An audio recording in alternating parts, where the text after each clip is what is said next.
ভাল মানুহক আপুনি কেতিয়াবা কষ্ট দিছে, দুখ দিছে, যন্ত্ৰণা দিছে নেকি?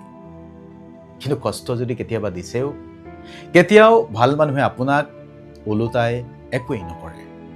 বেছি কষ্ট পালে খুব বেছি নিঃশব্দে আঁতৰি যাব।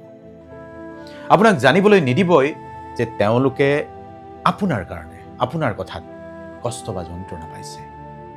যেতিয়া আপুনি ভাল মানুহক কষ্ট দিয়ে, তেওঁলোকে কেতিয়াও চিঞৰি প্ৰতিক্ৰিয়া নিদিয়ে, কোনো ৰিপ্লাই নাই।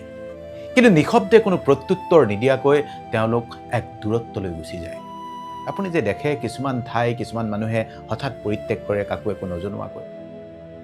তেওঁলোকে স্বাভিমানক গুৰুত্ব দিয়ে। নিজৰ ভাল নালাগিলে কাকো দোষাৰোপ নকৰে। আপুনি ভাল মানুহক কষ্ট দিও আপুনি সাৰি যাব পাৰিব, একো নকৰে, কৈছোৱেই। কিন্তু তেওঁলোকে ৰিভেঞ্জ কেতিয়াও নলয়। তেওঁলোকে বেয়া মানুহো হৈ নাযায়, কিন্তু তেওঁলোক খুবেই সাৱধান হৈ যায়। নিজেই নিজক লৈ এটা প্ৰটেক্টিভ স্থিতিত আহি যায়। নীৰৱে বিশ্বাস হেৰুৱাই পেলায়।